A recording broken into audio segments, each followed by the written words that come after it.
ውድ ቻናላችን ቤተሰቦች እንኳን ወደ ቻናላችን በደህና መጣችሁ። አሁንም ሊቨርፑልን በተመለከቱ ዘገባዎች ተመልሼ መጥቻለሁ። በዛት የምንመለከታቸው ሊቨርፑሎች ከኢንተር ሚላን የቀረበውን ሶስተኛ ጥያቄ ውድቅ አድርገዋል እየተባለ ይገኛል። ቦሎኛም ፌዴሪኮ ኬዛን ለማስፈረም ፍላጎት አሳይቷል እየተባለ ይገኛል። በተጨማሪም አንዶኒ ኢራዮላ ለጊዜው ቢሆንም ስቴቨን ባጄቲች በሊቨርፑል እንዲቆይለት ይፈልጋል እየተባለ ይገኛል። እነዚህም በቆይታችን የምንመለከት ይሆናል። እናንተም እስከ መጨረሻው ደቂቃ ድረስ አብራችሁ ቆይታችሁ እንድትከታተሉት ያላችሁን ሀሳብ አስተያየትም ኮሜንት ሴክሽን ላይ በመጻፍ እንድታሳውቁኝ፣ ሰብስክራይብ፣ ላይክ፣ ሼር እያደረጋችሁም የቻናሉ ቤተሰብ እንድትሆኑ እንደዚሁም ዲስክሪፕሽን ላይ እና ኮሜንት ሴክሽን ላይ በሚገኙ ሊንኮችም ተጠቅማችሁ የቴሌግራምና የኢንስታግራም ቻናላችንን እንድትቀላቀሉ በአክብሮት እጠይቃለሁ። አሁን በቀጥታ ወደ ዘገባዎቹ የምናመራ ይሆናል። አብራችሁን ቆዩ። በመጀመሪያም በዛሬው ዕለት ሊቨርፑሎች በይፋ የቅድመ ውድድር ዝግጅታቸውን መጀመራቸውን ተናግሯል። በዚህ የልምምድ ፕሮግራም ላይም የተለያዩ ተጫዋቾች መሳተፍ ችሏል። እነዚህንም ተጫዋቾች ስንመለከት በረኛ ላይ ጆርጂ ማማርዳሽቪሊ፣ ፍሬዲ ውድማን፣ አርም ፔቺ መሳተፍ ሲችሉ በተከላካይ መስመር ላይ ሚሎስ ኬርኬዝ፣ ጆ ጎሜዝ፣ ኮስታስ ሲሚካስ፣ ጀረሚ ጃኬ፣ ጀረሚ ፍሪምፖንግ ተሳትፏል። በመሀል ሜዳ ላይ ትሬ ናዮኒ፣ ከርቲስ ጆንስ፣ ሃርቪ ኤሌት፣ ጄምስ ማኮኔ፣ ዶሚኒክ ሶብዝ ላይ ሲሳተፉ ከአጥቂ ስፍራ ተጫዋቾች ደግሞ ፌዴሪኮ ኬዛና ሪዮ ኦንጉማ ተሳታፊ መሆን ችሏል። ከነዚህ በተጨማሪም ግን በልምምድ ማዕከሉ ላይ ጆቫኒ ሊዮኒ፣ ኮነር ብራድሊ፣ ዋታሮ ኤንዶ፣ ስቴቨን ባጄቲች እንደዚሁም ደግሞ ሂጎ ኤኪቲኬን መመልከት ችለናል። እነዚህ ተጫዋቾች እንግዲህ አንዳንድ ፎቶዎችም በቴሌግራም ቻናላችን ላይም ገብታችሁ መመልከትም ትችላላችሁ። በመቀጠልም ስቴቨን ባጄቲችን ወደ ተመለከተው ዘገባ ነው የምናመራው። ማርካ ላይ ማቶ ሞራቲ ይዞት በወጣው ዘገባ መሰረት አዲሱ የሊቨርፑል አሰልጣኝ ሆነው አንዶኒ ኢራዮላ ስቴቨን ባጄቲችን ወዶታል። በሊቨርፑልም ለጊዜውም ቢሆን ቢቆይለት ይመርጣል እያለን ይገኛል። አየዞም ባወጣው መረጃ መሰረት አንዶኒ ኢራዮላ ስቴቨን ባጄቲችን በዚህ የቅድመ ውድድር ዝግጅት ላይ በደንብ መመልከት ይፈልጋል። ከዛ በኋላ ግን በሊቨርፑል ይቆያል ወይስ አይቆይም በሚለው ላይ ውሳኔውን ያስተላልፋል እያለን ይገኛል። ይህ ተጫዋች እንግዲህ በሊቨርፑል የሚቆይ ከሆነ ሊቨርፑሎች አዲስ ኮንትራት ለማቅረብ ዝግጁ እንደሆነ ነው እየተነገረ የሚገኘው።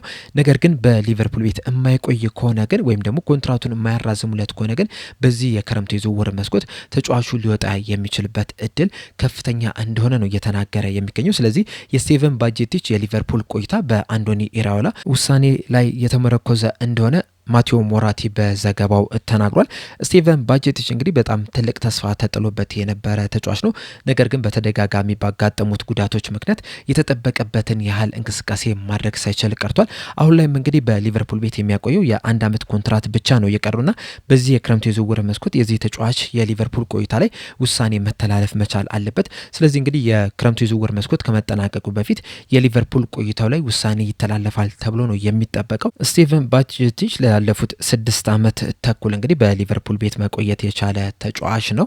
አሁን ላይ ግን ምናልባትም የሊቨርፑል ቆይታው ሊጠናቀቅ የሚችልበት እድል እንዳለ ነው እየተመለከተን የምንገኘው። በሊቨርፑል ቤት የሚያቆየውን ኮንትራትም የማያራዝም ከሆነም ደግሞ ወደ ስፔን ሄዶ መጮት እንደሚፈልግም ነው እየተነገረ የሚገኘው። አትሌቲክስም እንግዲህ ከዚህ ቀደም ይዞት በወጣው መረጃ መሰረት 4 የስፔን ክለቦች ይህንን ተጫዋች ለማስፈረም ፍላጎት አሳይቷል። ሲቪያ፣ ራየል ቫይካኖ፣ ጌታፌ እንደዚሁም ደግሞ ኤልቺ የዚህ ተጫዋች ግልጋሎት የሚፈልጉ ክለቦች እንደሆኑ ሲዘገብ መመልከት ችለናል። እና ምናልባትም በዚህ የክረምቱ የዝውውር መስኮት ሊቨርፑልን የሚለቅ ከሆነ ምናልባትም ከነዚህ 4 ክለቦች መካከል አንዱን ሊቀላቀል የሚችልበት እድል እንዳለ ነው እየተዘገበ የሚገኘው። በመቀጠልም ጋዜጣ ዴሎ ስፖርትና ካልቾ መርካቶ ይዞት የወጡትን መረጃ ነው የምንመለከተው።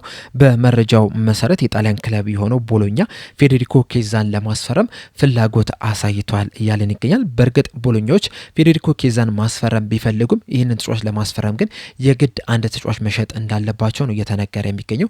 እንደዛም ቢሆንም ግን ፌዴሪኮ ኬዛን ወደ ጣሊያን ለመመለስ ግን ከፍተኛ ፍላጎት አሳይቷል ተብሏል። የፌዴሪኮ ኬዛ የሊቨርፑል ቆይታ እንግዲህ እስካሁን ድረስ አልተረጋገጠም። ክለቡን ሊለቅ የሚችልበትም እድል እንዳለም ነው እየተነገረ የሚገኘው። ነገር ግን ደግሞ አንዶኒ ኢራዮላ በዚህ ሰዓት ላይ እንግዲህ ተጫዋቾቹን በደንብ መመልከት እንደሚፈልግ ነው እየተነገረ የሚገኘው። ስለዚህ ፌዴሪኮ ኬዛ ምናልባትም በቅርብ ጊዜያቶች ክለቡን ሲለቅ ላንመለከት የምንችልበት እድል እንዳለ እየተነገረ ይገኛል።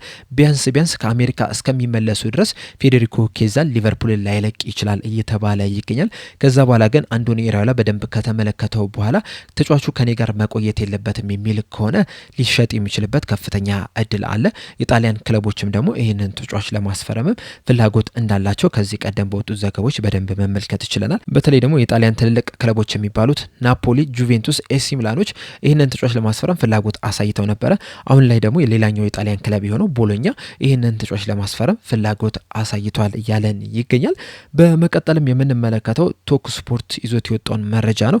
ቶክ ስፖርት ላይ ቤን ጃኮብስ ይዞት በወጣው መረጃ መሰረት ሊቨርፑሎች ከኢንተር ሚላን የቀረበላቸውን ሶስተኛ የዝውውር ጥያቄ ውድቅ አድርጓል እያለን ይገኛል። በእርግጥ ይሄ ጥያቄ ከዚህ ቀደምም እንደነበሩት በኢንፎርማል በሆነ መንገድ ነው ያቀረቡት፣ በወረቀት አይደለም ጥያቄ የቀረበው። እንደዛም ቢሆንም ግን ይህንን ተጫዋች ለማስፈረም 27.3 ሚሊዮን ፓውንድ ወይም ደግሞ 32 ሚሊዮን ዩሮ አቅርበው ነበር። ነገር ግን ሊቨርፑሎች ይህንን ጥያቄ ወዲያውኑ ውድቅ ሊያደርጉ ተችሏል። ይህ ማለትም እንግዲህ ኢንተር ሚላኖች ለከርቲስ ጆንስ 3 ጥያቄ አቅርበው ነበር። ሶስቱም በሊቨርፑል ውድቅ ሊደረግባቸው ችሏል። በመጀመሪያም እንግዲህ የ17.3 ሚሊዮን ፓውንድ ጥያቄ ነበረ ያቀረቡት። ነገር ግን ያንን ጥያቄ ሊቨርፑሎች ሊያዳምጡትም አልፈለጉም።